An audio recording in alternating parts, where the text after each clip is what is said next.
Hey y'all, this is Stippling Techniques for Beginners. So we're going to start by drawing our perfectly imperfect triangle. As you can see, it is not perfect. The lines are not straight. And I'm going to start by showing you what stippling is not. And of course, stippling is not inconsistent dots. A lot of times we can get sloppy and have our dots larger than the normal quality. And to make your stippling technique look nice and smooth and consistent, well, let me not say smooth, but consistent, you want to make sure that you have the same size dots. And that takes practice, but I'm going to show you in this video. So one thing that you should watch out for is becoming lazy with your lines. And what I mean by that is not picking up your pen every single time that you make a dot. You should be picking up your pen completely. If you don't pick up your pen completely, then it will start making hatching marks and you'll start dragging your lines across and it won't be dots anymore. Of course, it'll be lines. So I'm gonna divide these just so you know. Still imperfect lines. But now I'm gonna show you like how to spread the dots. So as you can see in like the bottom left corner, how it's all dark and it starts spreading out to get thinner. And that's where you start getting the highlight part of your drawing or your design when you're shading. So you're supposed to spread the dots as you go, which makes it gives you the highlight, and you have the shading part that is the dots closer together. So moral of the story, dots closer together, darker shading, dots spread across, lighter. So the more pressure you have, the bigger your dots will be, and also the darker they will be. Less pressure will show less light, less dots. So this is just a quick stippling practice sheet that I am starting, and I would recommend that you try this. You can try this with any shape that you want to try, but I'm doing a triangle, a square, and a circle. And the reason I'm doing that is because I'm going to do it in different lighting fixtures. So like say for my triangle, I'm gonna have the light coming from a different angle than the square and the circle. So with the triangle, I'm gonna have my light source coming from the bottom versus the top or the sides or anything. So with the triangle, as I showed you before, you're just gonna go from light to dark.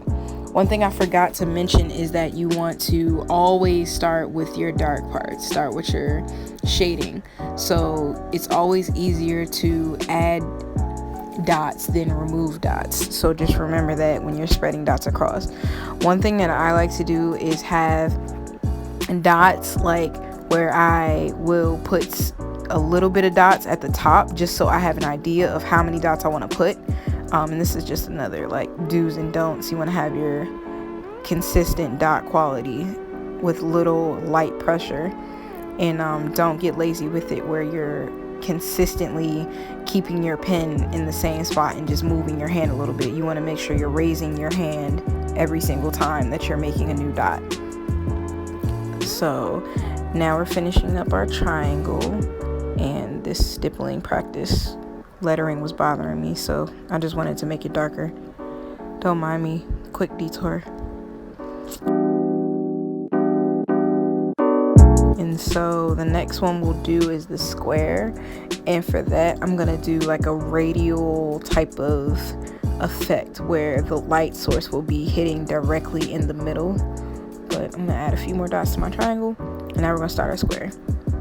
So with my square, I'm going to start by doing the darkness on the left side and creating the shadow. I'm going to create my shadow and keep adding into my shadow, making it darker by adding more dots. And then I'm going to go and add my dots in the middle, going all the way across. And then I'm going to go back around, start with the bottom and the sides, and how I'm starting to make this radial effect where, like I said, the light will be in the middle, and we're just going to keep adding dots. So with something like this, if you're trying to get a radial effect, you'll just do the same process where you're adding the darker dots or more dots to create a darker shadow, and then you're going to come out and space the dots out more so you get a lighter highlight. And so I really wanted to show you the square just so you have an idea of what you can do with the stippling effect. Now with the circle, I wanted to keep closing up on these things so you can see that I'm making consistent dots and not, lines, or not like, thick circles or anything like that. We're just making little dabs, and you're pressing ever so lightly, very light pressure, all the way to the top. I'm gonna go back and add more shadow to this.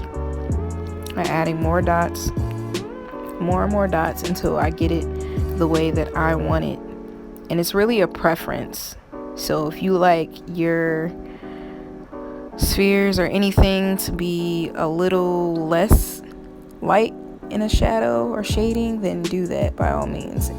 I'm just gonna add the cast shadow, which we'll talk about in another video. And I also did one more image just for you to see what your possibilities are with the stippling process. And so I decided to draw myself, and if you're watching this during 2020 quarantine, then you already know why I have a mask on my face.